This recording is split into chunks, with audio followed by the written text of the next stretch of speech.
Hi everyone, and welcome to Live Your Language, Tips and Inspiration for Your Bilingual Life. I'm Stephanie, a PhD student in second language acquisition and a mother to two children that I'm raising bilingually in my non-native language French. Today I'm going to be talking about something that I know a lot of us really dream about and hope for our kids, and that is native-like exposure to a language.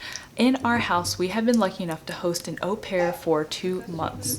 And in this video, I'm going to be talking about some of the takeaways and the things that I've noticed after having that 2-month period with the au pair.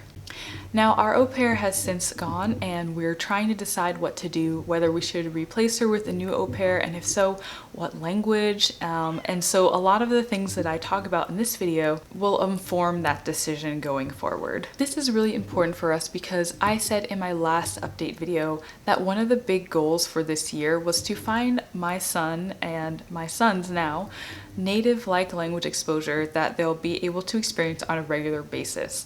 So having an au pair and having a native speaker living with us really met one of those big goals. So now that we have that behind us, I really want to talk about the things that I've noticed. The very first takeaway, and by far the most important thing that I want to communicate to you guys today, is that this actually works. Raising your child as a non-native speaker and seeing them interact with a native speaker for the first time, really on an extended period, is really incredible. And it's just really heartening to know that yes, a lot of times we really second guess our efforts and are really feeling self-conscious about our decision and our ability and how far we are from a native speaker. And I'm just here to tell you that this works. It worked. I saw my son on day one speaking completely fine and being completely understood by this native French speaker. Et tu veux ça ici? Il faut que ce soit sur le orange et sur Le terrain est carré de partout. And it was just really incredible. I had to say that seeing those interactions, which by the way, it wasn't just the first interaction, it was just every interaction after that. I mean, he was just speaking to her as if it was no big deal. This really reinforced my strong belief that it's much better to start your child off with a language that is your non-native language, as long as you have the proficiency, and as long as you're fluent and you can carry on for long extended periods of time in this language. I definitely think that it's better to start out, even if you're not perfect, with your child this way, because that means that if you have the opportunity to have 1 week, 2 weeks, a month, 2 months in our case, with a native speaker, that you can really hit the ground running and get so much more out of the experience, because it's all about comprehensible input, right? And if you're starting from zero, it's really going to take a long time for the interactions to yield the sorts of benefits that we were all hoping for.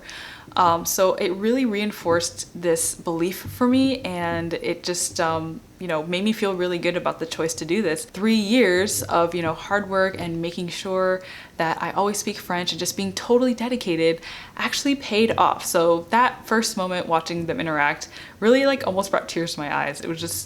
It was really a special moment, and it meant a lot to me. The important thing that I really want to reiterate is that this experience would not have happened had I just taken the attitude of, it's okay, he'll learn French in school. But I'm really glad that we were able to do this now, and that he was already speaking French on a regular basis and completely comfortable in French. It just meant that we were able to make the most out of this experience, and I'm really happy about that.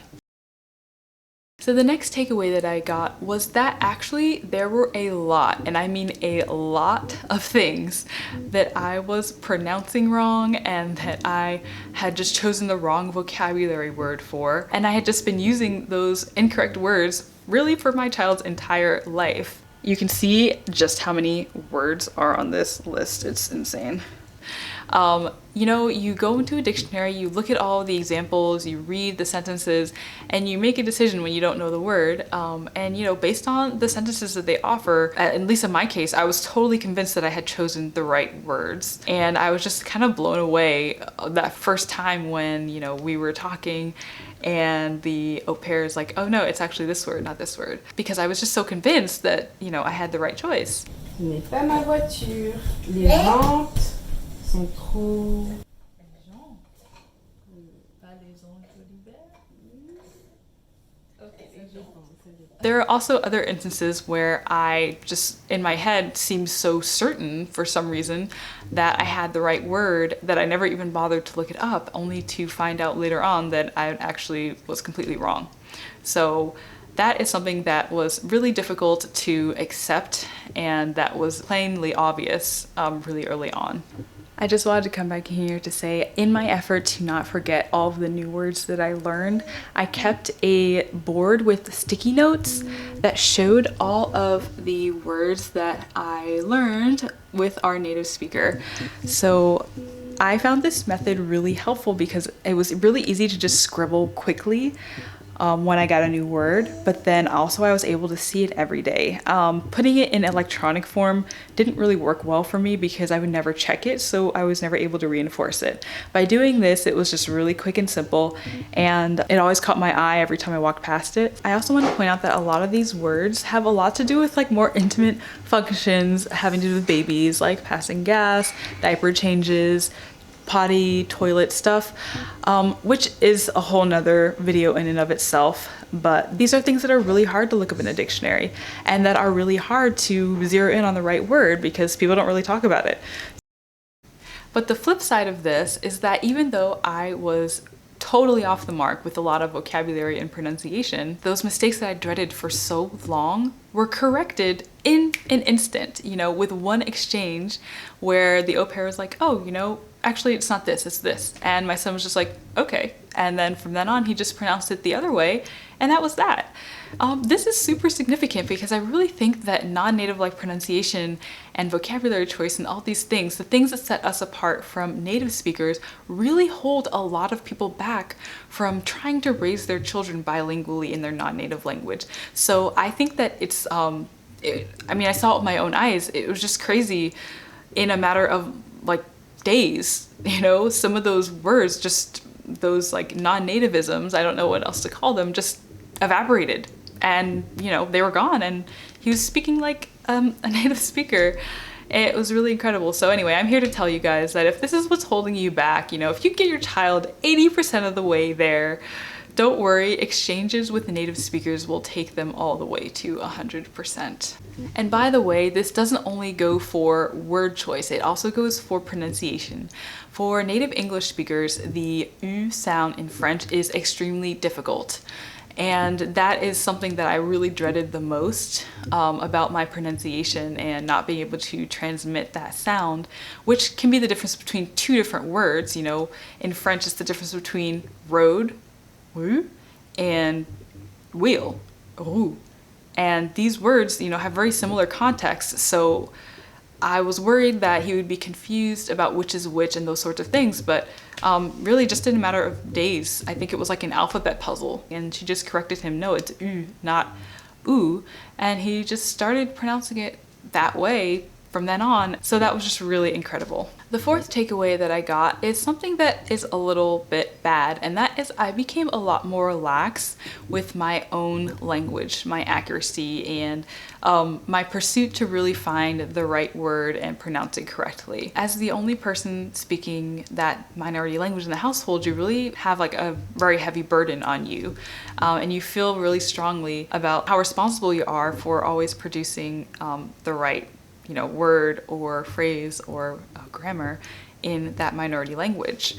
So once we got the au pair and she was speaking to him all the time, I really kind of let out a breath of relief and just sort of let myself explore the language more. I would have a lot of sentences where, you know, I would get to the end and not really know how to finish, and then I would kind of like end it in a question by asking, you know, the au pair, is it this or this? When normally I would have just had to engage in the thought process of critically deciding which one it is, which of course is much better for my own language. The plus about these sorts of exchanges is that it does allow the conversation to go on in a way that uses the native like word or pronunciation or grammar or whatever. I'm not really sure at how much benefit come from these sorts of things, because I know that I've had tons of exchanges with native speakers in this very way where they tell me something in this sort of context and 2 seconds later it's just out of my head and I completely forget it. So I kind of had mixed feelings about these sorts of exchanges. One study comes to mind, and that was about study abroad. I'll see if I can find the information about it. It was a long time ago. But the study explored which students made the most gains in fluency and I think vocabulary.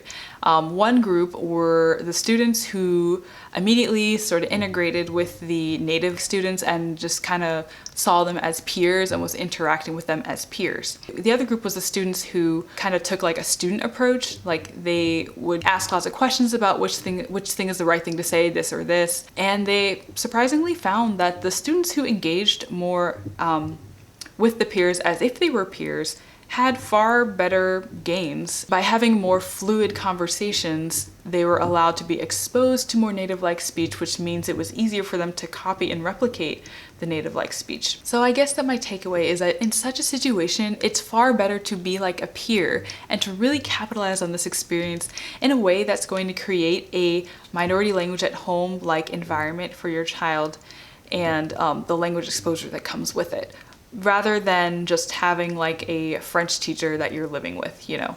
So definitely, if you are fortunate enough to have such an experience, behave like a peer and not like a student. And when you do go into student mode, make it count. Don't be embarrassed to incorporate that immediately into your language.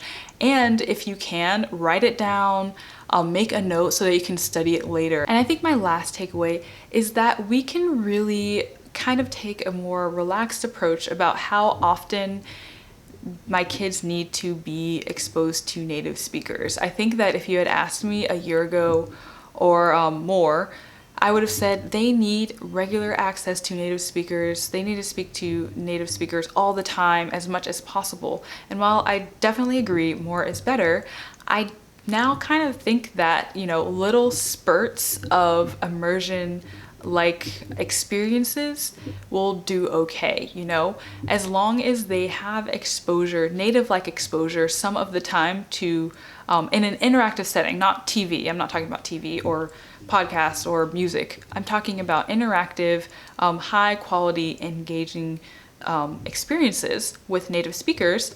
I think that we're okay. While I love the idea of an au pair, and I definitely support the idea of having a front-loading that native-like exposure, it's going to be so important going forward.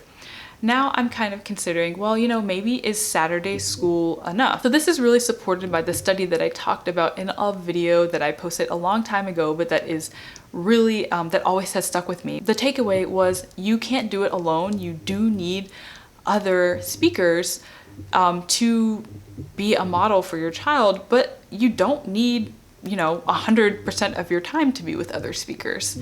So it just really reinforced the village mindset for me. That's definitely something that's going to inform my decision going forward, inform my husband's decision going forward about whether we want to replace our au pair with another French-speaking au pair, or if we want to start considering Spanish, because I said in a previous video that we really wanted to introduce my son to Spanish. Overall, I think this has been an amazing experience, and I really hope that one day you guys are fortunate enough to be able to welcome a native speaker into your own home, and that when that happens, you're able to capitalize on that experience and just really enjoy it for what it is. Okay, everyone, thank you so much for watching this video. I hope it was helpful to you, and I will see you in the next one.